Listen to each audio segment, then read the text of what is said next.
Hello friends, तो स्वागत है आप सभी का as well all update YouTube channel पर। तो फ्रेंड्स, आज की जो हमारी वीडियो होने वाली है उसके अंदर हम सिंपली हिस्ट्री ऑफ यूरोप का जो यूनिट फर्स्ट का पार्ट फर्स्ट है, यूनिट फर्स्ट का पास्ट जो पार्ट फर्स्ट है उसको हम कवर करने वाले हैं। हमारी यूनिट का जो नाम है वो है द्वितीय औद्योगिक क्रांति 1817 से लेके 1914 के बीच में जो औद्योगिक क्रांति हुई थी उसके बारे में हम देखने वाले हैं। इंडस्ट्रियल रिवॉल्यूशन के बारे में हम देखने वाले हैं, पढ़ेंगे और अच्छे से सारे कॉन्सेप्ट को हम क्लियर करेंगे। एंड ये सारी चीज़ें मैं आपको पॉइंट बाय पॉइंट और इजी एक्सप्लेनेशन के साथ और अच्छे से नोट्स बनाए हैं मैंने एसवेल की बुक को रीड करके, देन उससे मैंने नोट को अच्छे से बनाया है ताकि आपको अच्छे से सारे कॉन्सेप्ट क्लियर हो जाए। तो आइए फ्रेंड्स, वीडियो को स्टार्ट करते हैं। सबसे पहले हम इंट्रोडक्शन से चीज़ों को स्टार्ट करेंगे, इसके परिचय की बात करते हैं। तो द्वितीय औद्योगिक क्रांति 19वीं शताब्दी के अंत और 20वीं शताब्दी के शुरुआत में हुई एक महत्वपूर्ण औद्योगिक और तकनीकी क्रांति थी। यानी जो द्वितीय औद्योगिक क्रांति थी वो 19वीं शताब्दी के अंत में शुरू हुई और 20वीं शताब्दी के शुरुआत में इसका आरंभ हुआ और ये एक महत्वपूर्ण औद्योगिक क्रांति थी।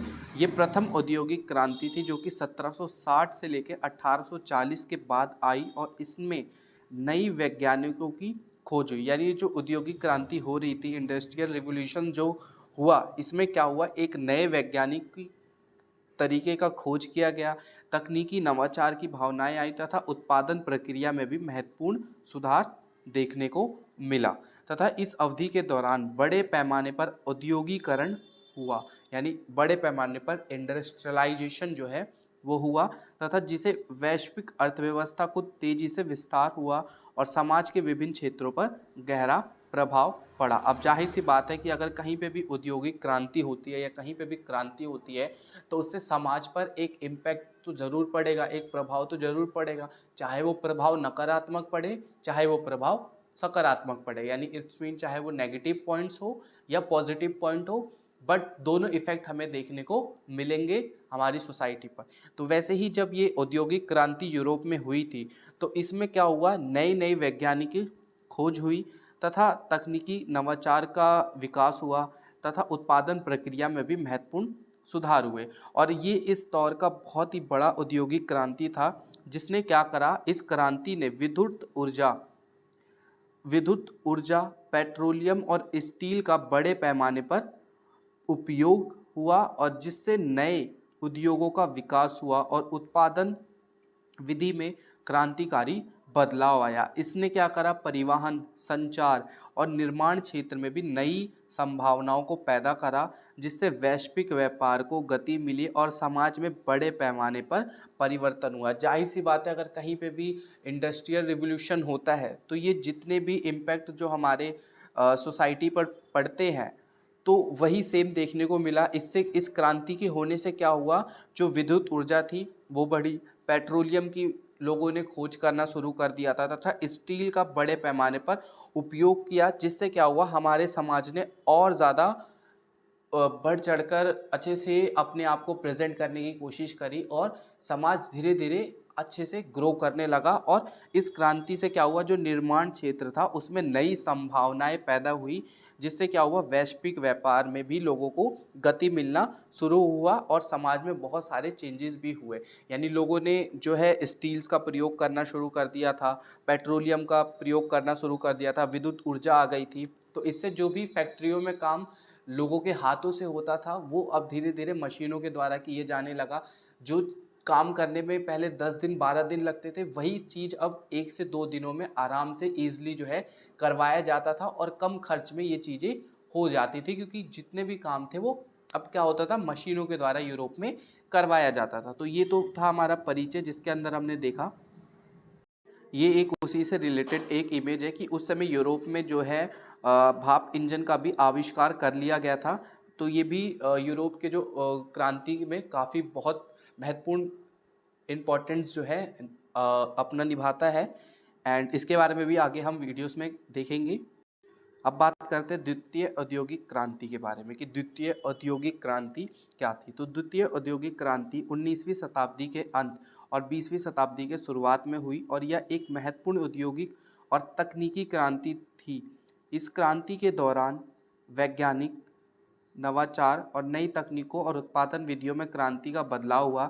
इस अवधि में विद्युत, स्टील, पेट्रोलियम और रसायन उद्योग का तेजी से विकास हुआ, जिससे वैश्विक औद्योगिक प्रगति को बढ़ावा मिला।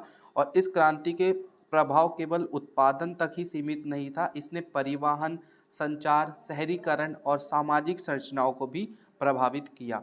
यानी जो ये क्रांति हुई, इसने पूरे समाज के साथ साथ परिवहन, संचार और शहरीकरण वाली जो सामाजिक संरचना थी उसको भी बहुत ही अच्छे तरीके से उसको प्रभावित किया। और धीरे धीरे अब समाज का क्या हुआ, टेक्निकल विकास भी देखने को मिल रहा था। लोग नई नई खोजें कर रहे थे, नए नए कॉन्सेप्ट को पढ़ रहे थे, नए नए विश्वविद्यालयों की उस समय स्थापना हो रही थी। और इसी के साथ साथ इसका कारण यह था कि यह क्रांति आधुनिक औद्योगिक युग की नींव मानी जाती है। यानी उस समय जो द्वितीय औद्योगिक क्रांति था, उसने आधुनिक औद्योगिक युग की नींव के रूप में भी काम करा। तो ये बहुत ही महत्वपूर्ण क्रांति थी, जिसने क्या करा, उस समय पूरे यूरोप में काया पलट करके रख दिया। इंडस्ट्रियलाइजेशन बहुत ज़्यादा हुआ यूरोप के अंदर, और साथ साथ तकनीकी क्रांति के तौर पर भी इसको देखा जा सकता है, जिसने पूरे वैज्ञानिक नवाचार और नई तकनीक उत्पादन विधियों में भी क्रांति लाने का प्रस्ताव रखा। और जो चीज़ें अब मैन मेड थी, अब वो मशीनों से करवाई जाती थी, और ये काफ़ी तेज़ी से अब चीज़ों का होने लगा, जो कि औद्योगिक क्रांति के अंदर हमने देखा। अब बात करते हैं हम, जो द्वितीय औद्योगिक क्रांति थी, इसकी जो मुख्य विशेषताएं थी वो क्या थी। द्वितीय औद्योगिक क्रांति की जो प्रथम विशेषता थी वो थी ऊर्जा का स्रोत का विकास। यानी जो ऊर्जा के स्रोत थे उसका भी काफ़ी ज़्यादा विकास हो रहा था। तो ऊर्जा के स्रोत में जो विकास हुआ, उसमें सबसे पहला विकास जो हमें देखने को मिला वो मिला विद्युत के अंदर, यानी इलेक्ट्रिसिटी। थॉमस एडिसन द्वारा 1879 में बल्ब के आविष्कार में औद्योगिक उत्पादन और शहरी जीवन में क्रांति आई। यानी विद्युत में जो थॉमस एडिसन द्वारा जो बल्ब का आविष्कार किया गया उस समय, इससे भी एक बहुत ही ज़्यादा औद्योगिक क्रांति देखने को मिला, जिससे लोगों के घर में अब बिजली आने लगी, रोशनी रहने लगी। तो जो काम अब जो दिन में किया जाता था, वो काम को अब वो रात में भी पर्टिकुलर काम को भी कर सकते थे। तो इससे भी काफ़ी ज़्यादा एक लोगों को शक्ति मिली, और ये बहुत ज़्यादा हेल्प करा इनके आविष्कार ने। इसी के साथ साथ पेट्रोलियम और आंतरिक दहन इंजन, इसका भी आविष्कार किया गया। इनका उपयोग ऑटोमोबाइल, हवाई जहाज में किया गया, जिससे परिवहन में क्रांतिकारी बदलाव आया। यानी पेट्रोलियम के आ जाने से क्या हुआ, जहाज़ों में इसका प्रयोग किया गया, परिवहन में इसका प्रयोग किया गया, जिससे क्या हुआ, एक जगह से दूसरी जगह सामान को इंपोर्ट एक्सपोर्ट करने में कम समय में हम ज़्यादा से ज़्यादा चीज़ें एक जगह से दूसरी जगह इंपोर्ट एक्सपोर्ट कर सकते थे। तो इसने भी क्या करा, यूरोप में क्रांति लाने के लिए, औद्योगिक क्रांति लाने के लिए काफ़ी अच्छा बदलाव करा, और जिससे यूरोप का काफ़ी ज़्यादा वहाँ पे विकास हुआ। साथ ही साथ भाप इंजन के स्थान पर डीजल और गैस इंजन का भी उपयोग को बढ़ावा मिला। धीरे धीरे जैसे पेट्रोलियम की खोज हुई, तो जो भाप इंजन था उसको धीरे धीरे गैस वाले इंजन के रूप में भी परिवर्तित किया जाने लगा, और इसने भी इस क्रांति में बहुत ही महत्वपूर्ण भूमिका अदा करी। जो काम अब भाप के इंजन से होता था, वही काम अब गैस वाले इंजन से भी चीज़ें होने लगी। तो इससे क्या हुआ, एक जगह से दूसरी जगह सामान को इंपोर्ट एक्सपोर्ट करने में भी काफ़ी ज़्यादा मदद हमें मिली। अब बात करते हैं स्टील का बड़े पैमाने पर उत्पादन हुआ। यानी जब औद्योगिक क्रांति हुई तो उसमें स्टील का भी बहुत बड़े पैमाने पर लोगों ने उपयोग करा। बेसमर प्रक्रिया, यानी बेसमर एक प्रोसेस था जिसके कारण स्टील का बड़े पैमाने पर सस्ता और उत्पादक जो है वो संभव हुआ। बेसमर प्रक्रिया के द्वारा स्टील को बनाया जाता था, जिससे स्टील का बड़े पैमाने पर उपयोग हुआ, और सभी लोगों तक इसकी पहुंच को बढ़ाया गया। स्टील के बढ़ते उपयोग में रेलवे, पुल और गगनचुंबी इमारतें और सैन्य हथियार बनाने में भी इसका प्रयोग किया गया। यानी स्टील का जो प्रयोग किया गया वो रेलवे के पुलों को बनाने में किया गया, रेलवे को बनाने के लिए किया गया, और बड़ी बड़ी इमारतों में भी इसका प्रयोग किया जाने लगा। जिससे क्या हुआ, इससे भी लोगों को काफ़ी ज़्यादा मदद मिली, और इसने भी यूरोपीय क्रांति के अंदर बहुत महत्वपूर्ण भूमिका अदा करी। संचार और परिवहन में क्रांति। संचार और परिवहन में क्रांति ने भी काफ़ी ज़्यादा मदद करी। टेलीफोन 1876 में एलन एलेक्जेंडर ग्राम बेल द्वारा जो है टेलीफोन का आविष्कार कर दिया गया और रेडियो का आविष्कार 1895 में गुगलीलोमो मार्कोनी के द्वारा आविष्कार के कारण भी इसने क्या करा, संचार में भी क्रांति ला दी। यानी जैसे जैसे अब यूरोप में इंडस्ट्रियलाइजेशन हो रहा था, यानी औद्योगिक क्रांति हो रही थी, वैसे धीरे धीरे अब टेलीफोन के आविष्कार ने क्या करा, और ज़्यादा इन काम को आसान कर दिया। एक जगह से दूसरे के लोगों को किसी से बात करनी है तो वो टेलीफोन का प्रयोग करके अच्छे से अब बात कर लेते थे। और रेडियो का भी आविष्कार हो चुका था ताकि लोग रोज़मर्रा की जितनी भी चीज़ें थी वो अब रेडियो पे भी सुन सकते थे, समझ सकते थे। सारे कॉन्सेप्ट और जितनी भी खबरें थी वो उन तक फटाफट वहाँ पे पहुँच जाती थी। रेलवे और ऑटोमोबाइल और स्टीम शिप के विकास से वैश्विक व्यापार और आवागमन में तेजी आई और हेनरी फोर्ड ने अर्थ बेली लाइन उत्पादन प्रणाली शुरू की, जिससे करों का उत्पादन तेज हुआ और उनकी कीमतें घटी। यानी धीरे धीरे हेनरी फोर्ड ने क्या करा, एक असेंबली लाइन का उत्पादन शुरू करा, जिससे कारों का उत्पादन तेजी से हुआ और उसकी कीमतें भी धीरे धीरे घटने लगी। रेलवे और ऑटोमोबाइल में भी स्टीम्स के विकास हुआ और ऑटोमोबाइल इंडस्ट्री में भी बहुत ही ज़्यादा इसका प्रयोग किया गया और इसने भी औद्योगिक क्रांति में एक बहुत महत्वपूर्ण भूमिका निभाई। इसी के साथ साथ नए उद्योगों का भी विकास हमें देखने को मिला। नए उद्योगों में रसायन उद्योग सबसे पहले इसका विकास देखने को मिला। इस क्रांति के दौरान उर्वरक, विस्फोटक, दवाएं और प्लास्टिक का भी विकास हुआ। यानी इस क्रांति के दौरान जितने भी उर्वरक यानी खादें थी, विस्फोटक था, जितनी भी मेडिसिन्स थे, प्लास्टिक्स था, इन सब का भी धीरे धीरे समाज में अब आवागमन होने लगा और इसका भी बहुत ज़्यादा विकास हुआ। साथ ही साथ इलेक्ट्रिकल और मशीन निर्माण उपयोग का भी तेजी से विस्तार हुआ। पेट्रोलियम उद्योगों का भी विकास हुआ, जिससे ईंधन और प्लास्टिक उत्पादन संभव हुआ। यानी धीरे धीरे जब पेट्रोलियम का विकास हुआ तो इससे क्या होगा, जितने भी प्रकार के ईंधन है, ईंधन में या ईंधन का जिन भी चीज़ों में प्रयोग किया जाने लगा तो उससे क्या हुआ, प्रोडक्टिविटी भी बढ़ी और किसी भी काम को करने की जो शक्ति थी वो भी अब बढ़ गई। यानी पहले जो उस काम को करने में ज़्यादा समय लगता था, अब उसी काम को वो फटाफट और जल्दी से जल्दी प्रयोग कर सकते थे। प्लास्टिक का भी उत्पादन जो है संभव हो चुका था। इसी के साथ साथ उत्पादन और प्रबंधन तकनीक में भी सुधार हमें देखने को मिलता है। तो उत्पादन और प्रबंधन तकनीक में भी सुधार देखने को मिला, जिसमें वैज्ञानिक प्रबंधन आ जाता है, बड़े पैमाने पर उत्पादन आ जाता है और कारखानों में मशीनों का उपयोग। तो वैज्ञानिक प्रबंधन यानी साइंटिफिक मैनेजमेंट का विकास हुआ, जिसने क्या करा, उत्पादन में अधिक कुशल बना और बड़े पैमाने पर उत्पादन यानी मास प्रोडक्शन ने वस्तुओं को अधिक सुलभ और सस्ता बनाए रखने की कोशिश करी। यानी जब क्या होगा, जब सभी लोग मार्केटिंग में आ जाएंगे और एक ही प्रोडक्ट को हर कोई बनाना स्टार्ट कर देगा, तो जब वो प्रोडक्ट मार्केट में आ जाएगा तो उसकी जो कॉस्ट है वो कम होती जाएगी या बढ़ती जाएगी। इसके बारे में आप मुझे ज़रूर कमेंट करके बताइएगा। वैसे तो देखो, जब कोई भी प्रोडक्ट जो है मार्केट में बहुत ज़्यादा मास प्रोडक्शन में होने लग जाता है तो उसकी कीमतों में गिरावट आने लग जाती है, क्योंकि जब एक वही सेम प्रोडक्ट हर कंपनी बना के मार्केट में उतारेगी तो जाहिर सी बात है वो अपने प्रोडक्ट को उतारने से पहले ये तो सोचेगी ना कि वो प्रोडक्ट जो बाकी कंपनियां बेचती है तो मैं उससे ऐसा क्या करूं कि जो मेरा प्रोडक्ट लोग खरीदें। तो क्या करते हैं, वो रेट को गिरा सकते हैं या उसके साथ कुछ और चीज़ों को फ्री देने का भी वादा कर सकते थे। कारखानों में मशीनों का उपयोग बढ़ा, जिससे मानव श्रम की मांग कम हुई। यानी जिस तरीके से मैंने अभी बताया कि कारखानों में जो भी कार्य मैन मेड थे पहले, यानी लोगों के द्वारा किए जाते थे, अब वही कार्य धीरे धीरे मशीनों के द्वारा लिए जाने लगा, मशीनों के द्वारा उन्हीं कार्य को किया जाने लगा। तो धीरे धीरे इसने भी क्या करा, औद्योगिक क्रांति में बहुत महत्वपूर्ण भूमिका निभाई। अब बात करेंगे शहरीकरण और सामाजिक परिवर्तन के बारे में। तो शहरीकरण और सामाजिक परिवर्तन ने भी काफ़ी महत्वपूर्ण भूमिका निभाई।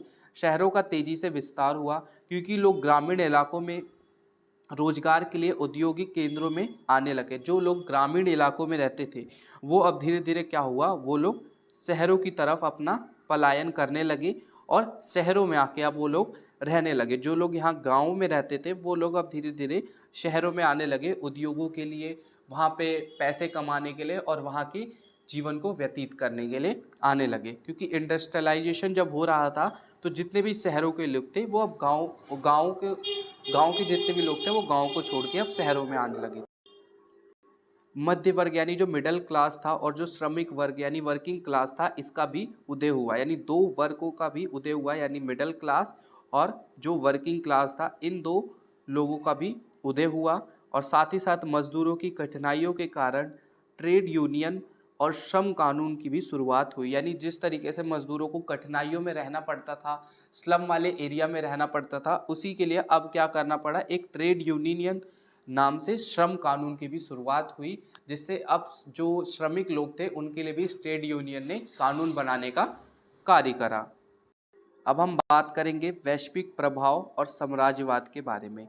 तो यूरोप और अमेरिका शक्तियों ने कच्चे माल की ज़रूरतों के कारण अफ्रीका, एशिया और लैटिन अमेरिका में साम्राज्यवादी का विस्तार किया और अंतर्राष्ट्रीय व्यापार में भी भारी वृद्धि हुई और वैश्विक पूंजी में भी एक नींव रखी गई। यानी वैश्विक प्रभाव और साम्राज्यवाद के अंतर्गत आप ये बता सकते हैं कि यूरोप और अमेरिका में जो शक्तियाँ थी उसने कच्चे मालों की ज़रूरतों को पूरा करा, और अब जो भी इनका व्यापार था वो धीरे धीरे यूरोप में ना होके बाहर के देशों से भी वे अपना व्यापार कर रहे थे, और अंतर्राष्ट्रीय मुद्रा का भी अपने देश के अंदर उसका निवेश हो रहा था, और पूंजी जो थी, वैश्विक पूंजी जो थी, उसकी भी नींव रखी जा रही थी। यानी धीरे धीरे अब क्या हो रहा था, ये बाहर के देशों से भी अपना व्यापार कर रहे थे। अब हम बात करेंगे द्वितीय औद्योगिक क्रांति के प्रभाव के बारे में। यानी जो द्वितीय औद्योगिक क्रांति हुई थी उसका प्रभाव क्या पड़ा। तो जैसा कि यहाँ आप स्क्रीन पर देख सकते हैं कि जो औद्योगिक क्रांति हुई थी उसमें किस प्रकार से फैक्ट्रियों का संचालन हो रहा था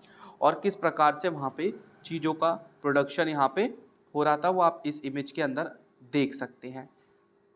अब हम बढ़ते हैं, सबसे पहले जो औद्योगिक क्रांति का जो प्रभाव हुआ, द्वितीय औद्योगिक क्रांति का, उसके क्या क्या प्रभाव पड़े उसके बारे में हम पढ़ेंगे। सबसे पहला जो प्रभाव पड़ा द्वितीय औद्योगिक क्रांति का, वो पड़ा आर्थिक प्रभाव। आर्थिक प्रभाव के अंतर्गत जो प्रभाव पहला पड़ा वो पड़ा उद्योगों का विस्तार हुआ और आर्थिक विकास तेज हो गया।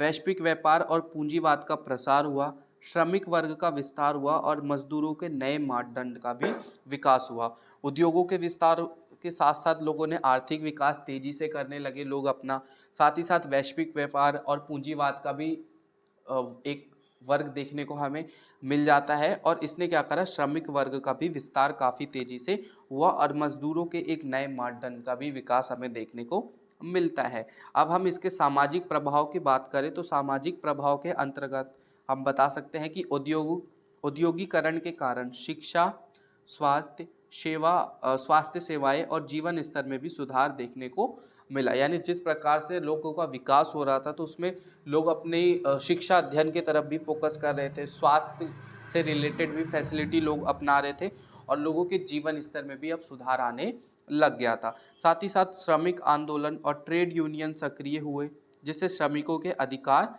बढ़े। यानी धीरे धीरे अब लोग क्या हो रहे थे, जितने भी श्रमिक लोग थे वो शिक्षा लेने लग गए थे, तो उन्होंने अपने एक ट्रेड यूनियन की मांग करी, जिसके अंदर क्या हुआ, श्रमिकों के लिए भी कानून बनाया गया कि 8 घंटे उनको काम करना है या जितने भी उनको तनख्वाह दी जाएगी तो एक सामान्य रूप से उनको तनख्वाह दी जाएगी, एक अच्छा उन्हें खाना पीना दिया जाएगा। तो इस तरीके से अलग अलग कानून इसके तहत श्रमिकों के लिए तय किए गए। महिलाओं और बच्चों के श्रम में वृद्धि हुई, जिससे श्रम सुधार की मांग भी उठी। यानी जो महिला और बच्चे काम करते थे उन्हें जो मजदूरी कम दी जाती थी वो पुरुषों की अपेक्षा उन्हें सामान्य रूप से दिया जाने लगा, जिससे क्या हुआ, श्रम सुधार की भी मतलब जो मांग थी वो धीरे धीरे उठने लगी कि भाई हमें सेम जो है उन्हीं के जितना ही हमें पैसे जो है देने चाहिए या सुविधाएं हमें मिलनी चाहिए।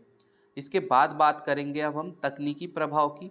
तकनीकी प्रभाव के अंतर्गत हम कह सकते हैं कि नई मशीनों और उत्पादन विधियों से औद्योगिक उत्पादन की क्षमता बढ़ी। यानी धीरे धीरे अब क्या हो रहा था, मार्केट में नई मशीनें आ रही थी, जिससे क्या हुआ, काम करने की क्षमता भी अब बढ़ रही थी, प्रोडक्टिविटी भी बहुत ज़्यादा देखने को मिल रही थी। वैज्ञानिक अनुसंधान और नवाचार को बढ़ावा मिला, जिससे क्या हुआ, नए आविष्कार भी हुए। यानी जो साइंटिफिक तरीके से क्या हो रहा था, नए नए वैज्ञानिक खोज हो रहे थे और हर दिन कुछ ना कुछ नए आविष्कार किसी ना किसी के द्वारा किया जा रहा था। इसने भी काफ़ी तकनीकी रूप से औद्योगिक क्रांति के अंदर अपना प्रभाव दिखाया। अब हम बात करेंगे राजनीतिक प्रभाव की। राजनीतिक प्रभाव के अंतर्गत हम बात करेंगे सबसे पहले श्रमिक अधिकारों की मांग बढ़ी, जिससे श्रम कानून की भी शुरुआत हुई। यानी श्रमिकों के अधिकारों की भी मांग बढ़ी, जिसके लिए एक श्रम कानून बनाया गया।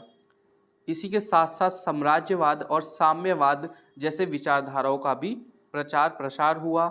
यूरोप और अमेरिका के देशों में औद्योगिक प्रतिस्पर्धा बढ़ी, जिससे प्रथम विश्व युद्ध 1914 की पृष्ठभूमि में देखा जा सकता है। यानी यूरोप में अमेरिकी के देशों में औद्योगिक प्रतिस्पर्धा भी बढ़ने लगी, जिससे प्रथम विश्व युद्ध के जो हुआ था हमारा प्रथम विश्व युद्ध 1914 में, उसके अंतर्गत भी हम इसको देखेंगे जब विश्व युद्ध वाला टॉपिक हम पढ़ेंगे। तो अब हम इसके अगर कंक्लूजन की बात करें, जो हमारा प्रथम औद्योगिक क्रांति था, इसके कंक्लूजन में हम ये कह सकते हैं द्वितीय औद्योगिक क्रांति के लिए कि इसने दुनिया को आधुनिक औद्योगिक और तकनीकी समाज की ओर अग्रसर किया। इसने न केवल उत्पादन विधियों को बदला बल्कि शहरीकरण, परिवहन, संचार और वैश्विक व्यापार में भी बड़ा बदलाव लाया। हालांकि इस क्रांति के कारण सामाजिक असमानता, श्रम शोषण और साम्राज्यवाद जैसी समस्याएं भी बढ़ी, लेकिन कुल मिलाकर इन आधुनिक औद्योगिक समाज की नींव रखी गई।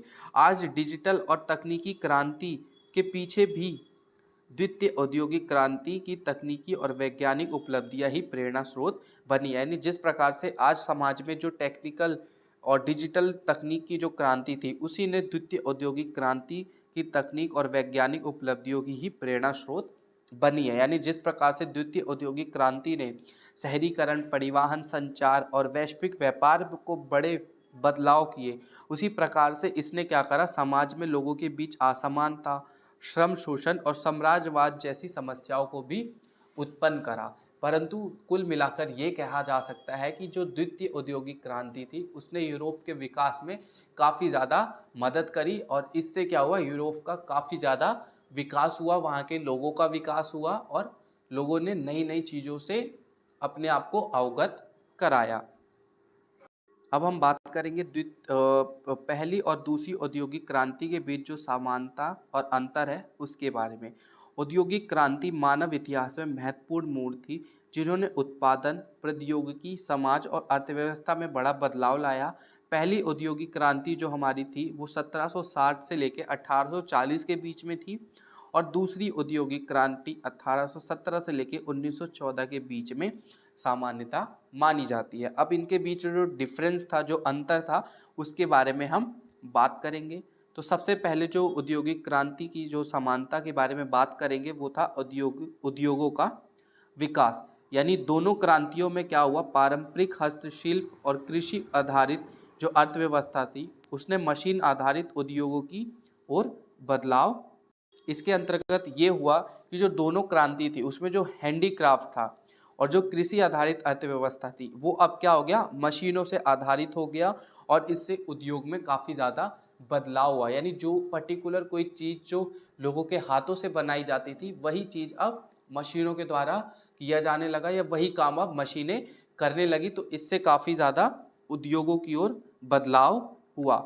नए ऊर्जा स्रोतों का भी उपयोग किया गया। पहली क्रांति में कोयला और भाप इंजन का उपयोग हुआ, जबकि दूसरी में बिजली और पेट्रोलियम का प्रयोग हुआ। तो पहली क्रांति में जिस प्रकार से कोयला और भाप इंजन से काम लिया जाता था, वहीं अब बिजली और पेट्रोलियम का आविष्कार हो गया तो काम और ज़्यादा तेजी से होने लगा। इसी के साथ साथ शहरीकरण यानी अर्बनाइजेशन का भी काफ़ी ज़्यादा विकास हुआ। दोनों क्रांतियों ने ग्रामीण इलाकों में शहरों की ओर पलायन को बढ़ावा दिया, जिससे नए औद्योगिक शहर का भी विकसित होते गए। यानी जो लोग गाँव में रहते थे वो धीरे धीरे अब क्या करने लगे, शहरों की तरफ पलायन करने लगे, क्योंकि जब शहरों में चीज़ों की डिमांड बढ़ेगी, वहाँ पे काफ़ी रोज़गार मिलेगा, तो लोग गांव से शहरों की तरफ ही तो पलायन करेंगे। फॉर एग्जांपल आप दिल्ली जैसे शहर का ले लीजिए, यूपी बिहार से लोग दिल्ली में पलायन करते हैं, क्यों, यहाँ पे मेट्रो सिटी है, इसी के साथ साथ यहाँ पे काफ़ी ज़्यादा लोगों को रोज़गार मिल जाता है, सारी सुविधाएँ मिली हुई हैं, तो इसी वजह से धीरे धीरे लोग गांव से शहरों की तरफ पलायन करने लगे, जिससे क्या हुआ, शहरीकरण का भी विकास हुआ। परिवहन में भी सुधार हुआ। पहली क्रांति में रेलवे और स्टीम इंजन का विकास हुआ, जबकि दूसरी में ऑटोमोबाइल, बेहतर रेलवे नेटवर्क और हवाई परिवहन का विकास हुआ। पहली क्रांति में जहां रेलवे और स्टीम इंजन का विकास हुआ, वहीं दूसरी क्रांति के अंतर्गत ऑटोमोबाइल और रेलवे नेटवर्क और हवाई परिवहन का काफ़ी ज़्यादा विकास देखने को मिलता है।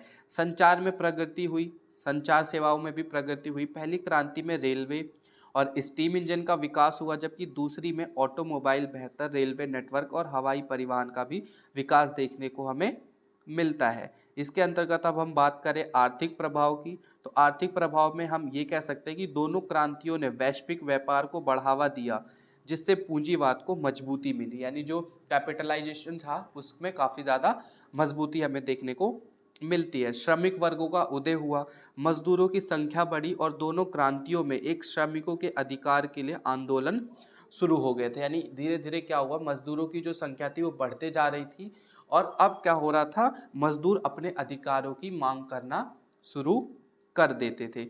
अब हम बात करेंगे इन क्रांतियों के बीच जो डिफरेंस है, अंतर है, उसके बारे में। तो इस दोनों क्रांतियों में जो अंतर है, डिफरेंस है, उसकी बात करें। सबसे पहले समय अवधि की बात करेंगे तो जो पहली औद्योगिक क्रांति थी वो 18वीं शताब्दी के अंत से 19वीं शताब्दी के मध्य तक थी।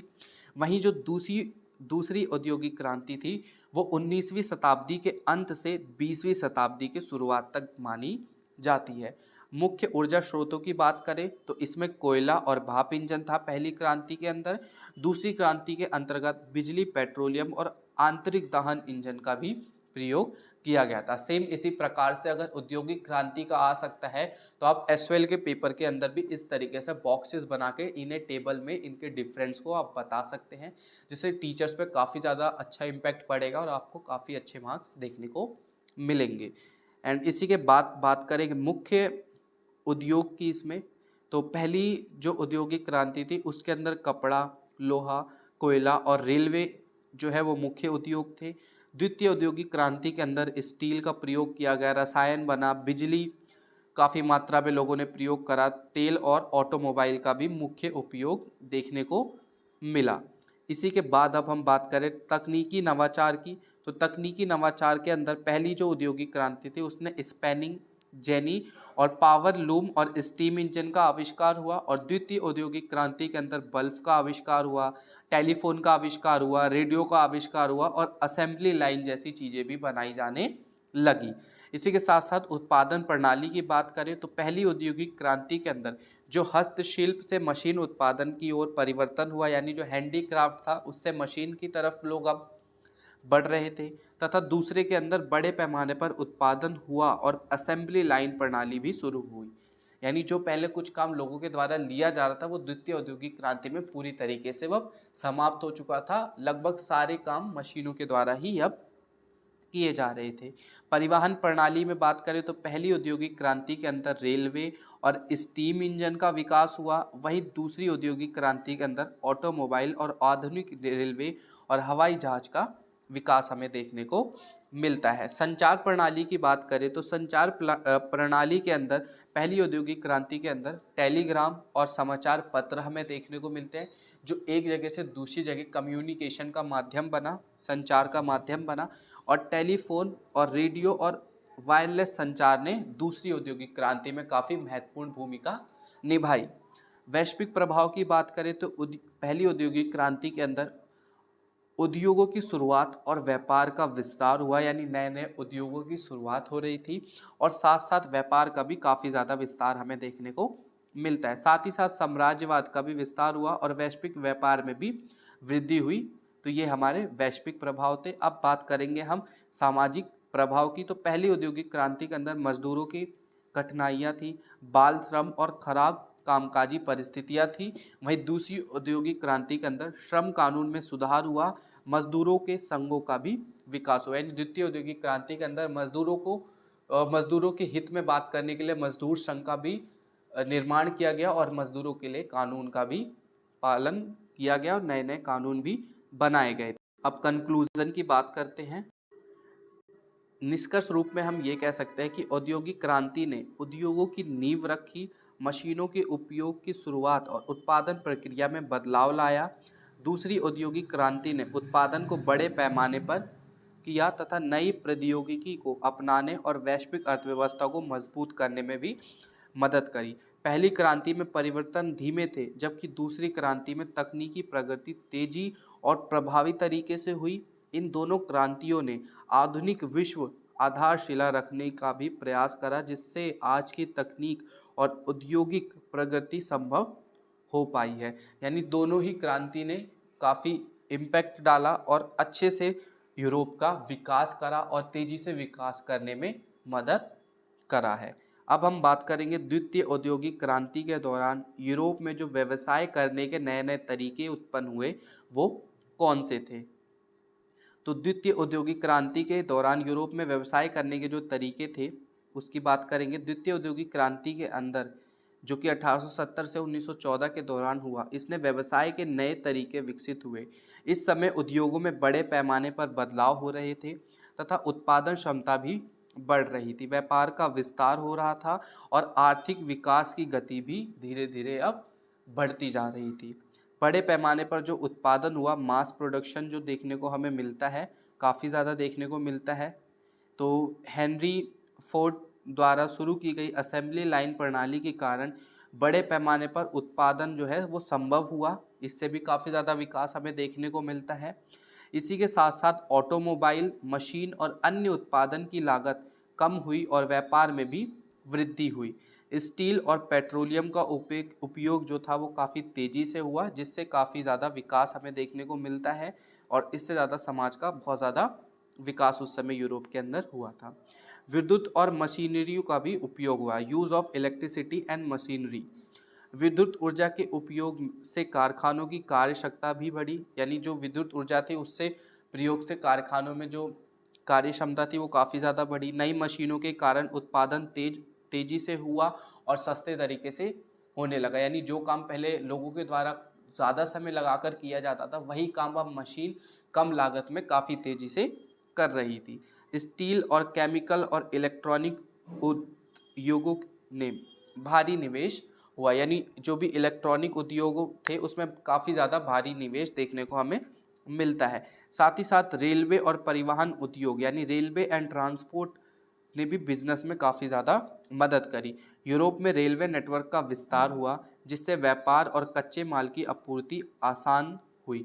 यानी यूरोप में जिस प्रकार से रेलवे नेटवर्क डेवलप हो रहा था, उसने एक जगह से दूसरे जगह सामान के आयात निर्यात, इंपोर्ट एक्सपोर्ट में काफ़ी ज़्यादा मदद करी। समुद्री परिवहन में स्टीम शिप और बड़े जहाज़ों का उपयोग बढ़ा, जिससे अंतर्राष्ट्रीय व्यापार को भी बढ़ावा मिला। यानी इंटरनेशनल ट्रेड भी अब यूरोप के लोग करना स्टार्ट कर दिए थे। इसी के साथ साथ बैंकिंग और वित्तीय प्रणाली की भी शुरुआत हुई। बैंकिंग एंड फाइनेंशियल सिस्टम की भी शुरुआत हुई। बड़े बैंक और वित्तीय संस्थान उभरे, जिन्होंने उद्योगों को ऋण और निवेश की सुविधा भी दी। यानी धीरे धीरे अब बैंक सेक्टर भी अपने आप को प्रोग्रेस करते हुए दिखा रहा था और जितने भी लोग थे उन बड़े बड़े उद्योगों को वो लोन देने के लिए भी निवेश की सुविधा अब देने लगा था। और शेयर बाजार का भी विकास हुआ, जिसने कंपनी और पूंजी जुटाने में लोग सक्षम हो पाए थे। धीरे धीरे शेयर मार्केट की भी शुरुआत हुई और हर कंपनी के शेयर्स में लोग अब धीरे धीरे इन्वेस्टमेंट करना भी लोगों ने स्टार्ट कर दिया था, क्योंकि औद्योगिक क्रांति के आने के बाद लोगों का वहाँ पे काफ़ी ज़्यादा विकास हुआ और लोग अब हर चीज़ को अच्छे से समझने लग गए थे। इसी के साथ साथ बात करें विज्ञापन और मार्केटिंग यानी एडवर्टाइजिंग एंड मार्केटिंग ने भी काफ़ी ज़्यादा सहायता करी, जिसके अंतर्गत अखबार, पत्रिकाओं और हैंडिंग्स के माध्यम से उत्पादन का प्रचार किया जाने लगा। यूरोप में ब्रांडिंग और पैकेजिंग का भी चलन शुरू हुआ। कंपनियों ने ग्राहक तक सीधे पहुंचाने के लिए कैटलॉग और मेल ऑर्डर बिक्री भी शुरू कर दी थी। यानी धीरे धीरे जो कंपनियां थी वो विज्ञापन छाप छाप कर लोगों को बताती थी कि हम इस तरीके के प्रोडक्ट को बनाते हैं, इन सब का प्रयोग जो है आप इस तरीके से कर सकते हैं। तो विज्ञापन और मार्केटिंग ने काफ़ी ज़्यादा सहयोग करा। श्रम और व्यापार संघ यानी labour unions and trade association की भी स्थापना हुई। बड़े उद्योगों के कारण मजदूर संगठन ट्रेड यूनियन का विकास हुआ। श्रम कानून बनाए गए, जिसमें काम के घंटे कम हुए और मजदूरों के अधिकार भी बढ़ाए गए। यानी जो मैंने आपको बात करी कि जो पहले 12-12, 19-19 घंटे लोग कम पैसों में काम करते थे, अब वही वो कम काम के जो उनके घंटे थे उनको कम किया गया और उनको जो उनकी मजदूरी दी जाती थी उसकी गुणवत्ता में भी काफ़ी ज़्यादा सुधार किया गया और उनको काफ़ी अच्छी मजदूरी देने की शुरुआत हुई, क्योंकि वहाँ पे यूनियन जो हमारा मतलब ट्रेड यूनियन था उसका आविष्कार वहाँ पे ट्रेड यूनियन कानून जो है बन गया था। इसीलिए अंतर्राष्ट्रीय व्यापार और उपनिवेशवाद की बात करेंगे। International trade and colonialism and यूरोपीय देश ने कच्चे माल की आपूर्ति के लिए एशिया और अफ्रीका में उपनिवेश बनाए तथा वैश्विक बाजार में मशीन निर्मित वस्तुओं की मांग बढ़ने लगी, जिससे अंतर्राष्ट्रीय व्यापार को भी बढ़ावा मिला। यानी धीरे धीरे अब यूरोप के जो माल थे, प्रोडक्ट थे, वो अंतर्राष्ट्रीय रूप व्यापार में भी काफ़ी ज़्यादा अपने रोल को अदा कर रहे थे। बाहर के देशों में भी उनकी जो मांग, जो भी उनकी वस्तुओं की मांग थी वो बढ़ने लगी, उनके प्रोडक्ट की डिमांड बढ़ने लगी। तो निष्कर्ष रूप में हम ये कह सकते हैं कि द्वितीय औद्योगिक क्रांति के दौरान यूरोप में बड़े उद्योग, मशीनरी, विद्युत, रेलवे, बैंकिंग, विज्ञापन और अंतर्राष्ट्रीय व्यापार के नए तरीकों का विकास हुआ। इन बदलाव ने आधुनिक व्यवसाय की नींव रखी और यूरोप में वैश्विक आर्थिक शक्ति बनाने में मदद करा। यानी धीरे धीरे अब यूरोप वैश्विक शक्ति की बनने की ओर बढ़ता जा रहा था और उसके व्यापार ने काफ़ी ज़्यादा वहाँ पे विकास करा था। अब हम बात करेंगे नई उपभोग की पद्धति के बारे में। तो यूरोप के अंदर जो नई उपभोग की पद्धति आ रही थी उसके अंतर्गत क्या क्या चीज़ें हुई उसकी बात करेंगे। द्वितीय औद्योगिक क्रांति जो कि 1817 से लेकर 1914 के दौरान हुई, उसने नई उत्पादन तकनीक और बड़े पैमाने पर औद्योगिकरण और वैश्विक व्यापार के विस्तार के कारण नई उपयोग पद्धति यानी न्यू कंजप्शन पार्टनर्स विकसित हुई। इस समय मशीन निर्मित उत्पादों के व्यापक उपलब्धता, विज्ञापन और उपभोक्ता का उदय भी हुआ। यानी धीरे धीरे अब नई नई मशीनें आ गई, नए नए उपभोक्ता आ गए जो उस प्रोडक्ट को उपयोग करने लगे, उस प्रोडक्ट को प्रयोग करने लगे। बड़े पैमाने पर उत्पादन और उपभोक्ता वस्तुओं की भी मांग बढ़ी। Mass production and consumer of goods. उत्पादन की लागत कम होने से आम लोगों के लिए वस्तु सस्ती हो गई। यानी जब उत्पादक की जो दाम थे, उसकी जो प्राइस थे वो अब कम होने लगे, तो इससे क्या हुआ, लोगों के लिए वस्तुएं जो थी वो सस्ते दामों पर भी अब प्रयोग में मिलने लगी। स्टील और कपड़ा, इलेक्ट्रॉनिक और ऑटोमोबाइल जैसी चीज़ें अधिक मात्रा में बनने लगी तथा हेनरी फोर्ड की असेंबली लाइन प्रणाली ने करों को सस्ता बना दिया, जिससे मध्य वर्ग के लोग भी अब उन्हें खरीदने लगे थे। यानी जो प्रोडक्ट जो हाई क्लास के लोगों के लिए बनाया जाता था, धीरे धीरे अब उसकी जो मूल्य थे वो कम होने लगे, उसके जो रेट थे वो कम होने लगे, ताकि जो मिडिल क्लास और लोअर क्लास के लोग हैं वो भी अब उसका प्रयोग करना शुरू कर दिया था। साथ ही साथ ब्रांडिंग और एडवर्टाइजमेंट की भी शुरुआत हुई। ब्रांडिंग और एडवर्टाइजमेंट में क्या हुआ, कंपनियों ने ब्रांड पहचान यानी ब्रांड आइडेंटिफाई बनाना शुरू कर दिया। अखबारों, पत्रिकाओं और होर्डिंग्स के जरिए उत्पादन का प्रचार किए जाने लगा। यानी लोगों ने अब क्या करा, जो भी प्रोडक्ट वो बनाते थे उसको वो अब अखबारों में उसका इश्तिहार, उसका एडवर्टाइजमेंट देके लोगों तक उसकी बात पहुंचाते थे, पत्रिकाओं में, और अब बड़े बड़े होल्डिंग्स लगा के अब वो चीज़ों को बताना शुरू कर दिए थे कि हम इस पर्टिकुलर प्रोडक्ट को जो है बना रहे हैं या मार्केट में उतार रहे हैं। उत्पादक की पैकेजिंग आकर्षक बनाई गई ताकि ग्राहक उन्हें खरीदने के लिए प्रेरित हो सके। यानी मार्केटिंग स्ट्रेटेजी इन्होंने अपनाया और अब जो पैकेजिंग थी उसको काफ़ी ज़्यादा अट्रैक्टिव बनाया जाने लगा, जिससे लोग उस प्रोडक्ट को खरीद सके और ग्राहक तक उसकी पहुंच को इन्होंने सुनिश्चित करा। उदाहरण के लिए साबुन, कॉफ़ी, कपड़ा और अन्य उपभोग वाली जो वस्तुएं थी, इसका प्रचार काफ़ी मात्रा में किया गया। यानी जो रोज़मर्रा वाली डेली यूज़ वाली जितनी भी चीज़ें थी लोगों की, उसका प्रचार प्रसार काफ़ी ज़्यादा किया गया और उसको काफ़ी ज़्यादा मात्रा में उसको बनाया गया और लोगों तक उसकी पहुँच बनाई गई। साथ ही साथ शहरीकरण और खुदरा बाजार यानी अर्बनाइजेशन एंड रिटेल मार्केट की भी शुरुआत की गई, जिसमें शहरों में बड़े डिपार्टमेंटल स्टोर और सुपरमार्केट खोले जाने लगे और ग्राहकों को एक ही स्थान पर कई प्रकार की वस्तुएं देने जाने लगी। खुदरा बाजार में फिक्स प्राइस सिस्टम विकसित हुआ, जिससे मूल भाव की परंपरा भी कम हुई। यानी अब जितने भी प्रोडक्ट मार्केट में आ रहे थे वो फिक्स रेट में आ रहे थे तथा इन्हें सुपरमार्केट के तौर पर अब बड़े बड़े मॉलों में भी अब सेल किया जाने लगा था और जगह जगह छोटी दुकानों में भी अब हर प्रोडक्ट को उपलब्ध कराया जाने लगा।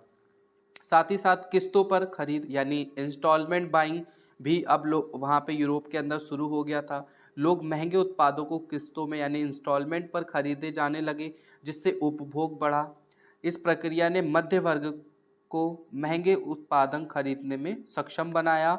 उदाहरण के लिए कार, फर्नीचर, इलेक्ट्रॉनिक्स आदि को किस्तों पर बेचा जाने लगा। जिस प्रकार से अभी भी होता है कि हमें कोई भी घर के से रिलेटेड कोई भी इलेक्ट्रॉनिक चीज़ें खरीदनी है, कोई कार बाइक लेना है, तो उसको हम इंस्टॉलमेंट में लेते हैं, किस्त में ले लेते हैं, बिकॉज एक साथ हमें इतनी पेमेंट देना तो पॉसिबल है नहीं, तो हम उसे ईएमआई करा के इंस्टॉलमेंट में ले लेते हैं। सेम उसी प्रकार से उस समय भी अब किस्तों पर लोगों ने चीज़ों को खरीदना शुरू कर दिया था। वैश्विक व्यापार और उपभोग की बात करेंगे, global trade and consumption. Europe और अमेरिका के उद्योगों ने एशिया, अफ्रीका और लैटिन अमेरिका में अपने उत्पादों को बेचना शुरू किया। इंटरनेशनल ब्रांड्स का चलन बढ़ने लगा, जिससे वैश्विक व्यापार का भी विस्तार हुआ। औपनिवेशिक देश से सस्ते कच्चे माल की आपूर्ति होने से सब अब जो था उत्पादन जो है सस्ता बनने लगा और उपभोग भी काफ़ी ज़्यादा बढ़ने लगा। यानी वो अब बाहर के देशों से कच्चे माल को सस्ते रेटों में खरीद कर अपने देश में उसका उत्पादन बनाकर और उन बाहर के देशों को भी बेचते थे और अपने देश में भी उस प्रोडक्ट को सेल करते थे, क्योंकि अब कच्चे माल जो है उन्हें सस्ते दामों पर बाहर से भी उपलब्ध होने लग गए थे। इसी के साथ साथ बात करें इलेक्ट्रॉनिक्स और घरेलू उपकरण की भी बढ़ती मांग, यानी जो इलेक्ट्रॉनिक उपकरण थे उसकी भी काफ़ी ज़्यादा मार्केट में डिमांड बढ़ने लगी। जैसे विद्युत इलेक्ट्रिसिटी के उपयोग से घरेलू उपकरण जैसे पंखा, बल्ब, प्रेस आदि का भी विकास काफ़ी ज़्यादा तेज़ी से होने लगा, क्योंकि अब घरों घरों तक इलेक्ट्रिसिटी पहुंच गई थी, तो इलेक्ट्रॉनिक से चलने वाली चीज़ों की भी काफ़ी ज़्यादा लोगों के अंदर डिमांड अब बढ़ने लगी थी। इन उत्पादों ने लोगों के जीवन को सुविधाजनक बनाया और उपभोग में भी वृद्धि करी। उपभोक्तावाद यानी उपभोक्तावाद का भी उदय हुआ। पहली बार सामान सिर्फ ज़रूरत के लिए नहीं बल्कि सुविधा और विलासिता के लिए खरीदे जाने लगे। यानी अब क्या हो रहा था, धीरे धीरे यूरोप के लोग जो सामान है वो अपनी सुविधा के लिए नहीं बल्कि लग्जरी एंड कंफर्ट लाइफ के लिए प्रोडक्ट को वो खरीदने लगे थे कि हमें ये चीज़ अपनी लग्जरी लाइफ के लिए चाहिए, हमें सोफ़ा चाहिए बिकॉज हमें अपने आप को लग्जरी दिखाना है, हमें कार चाहिए तो हम अपने आप को अमीर एंड लग्जरी लाइफ दिखा रहे हैं। तो इस तरीके से अब धीरे धीरे लोगों अब बढ़ने लगे थे, यानी अब लोग लग्जरी एंड कंफर्ट जोन के लिए आदि होते जा रहे थे।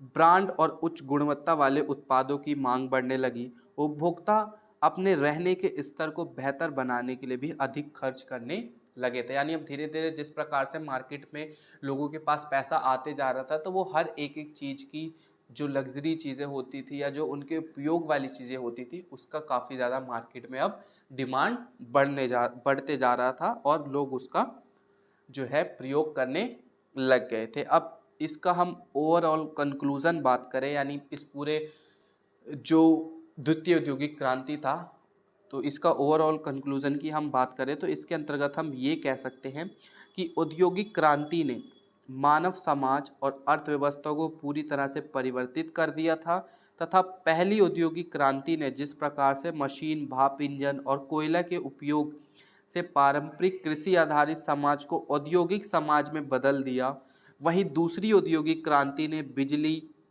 स्टील, पेट्रोलियम, रसायन और नए परिवहन तथा संचार संसाधनों के उपयोग से बड़े पैमाने पर उत्पादन और वैश्विक व्यापार और आधुनिक उद्योग व्यवसाय की नींव रख दी थी। यानी जिस प्रकार से जो पारंपरिक कृषि आधारित जो समाज था पहले जो औद्योगिक क्रांति के अंदर उसने क्या करा, औद्योगिक समाज में बदल दिया तथा दूसरे औद्योगिक क्रांति के अंतर्गत क्या हुआ, बिजली, स्टील और पेट्रोलियम के आने से अब लोग आधुनिक उद्योग व्यवसाय की ओर बढ़ने लगे थे।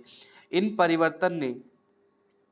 परिवर्तनों से व्यवसाय करने के तरीके भी नए स्वरूप में विकसित हुए, जैसे बड़े पैमानों पर उत्पादन हुआ, नई ऊर्जा का उपयोग होने लगा और असेंबली लाइन और तकनीक ने उत्पादन लागत को कम किया और उपभोक्ता वस्तुओं की उपलब्धता भी बढ़ाई जाने लगी, जिससे नए उपयोग पद्धति जैसी कि की ब्रांडिंग, विज्ञापन, किस्त और खरीद और खुदरा बाजार का भी विकास देखने को हमें मिलता है। जैसे पहले मैंने आपको बताया कि लोग अब धीरे धीरे लग्जरी एंड कंफर्ट लाइफ की तरफ बढ़ रहे थे, तो वो अगर पैसे उनके पास नहीं भी होते थे तो वो उस चीज़ों को ईएमआई यानी किस्तों पर खरीद कर भी अपनी लाइफ को अब जो है जीना शुरू कर दिया था उन्होंने।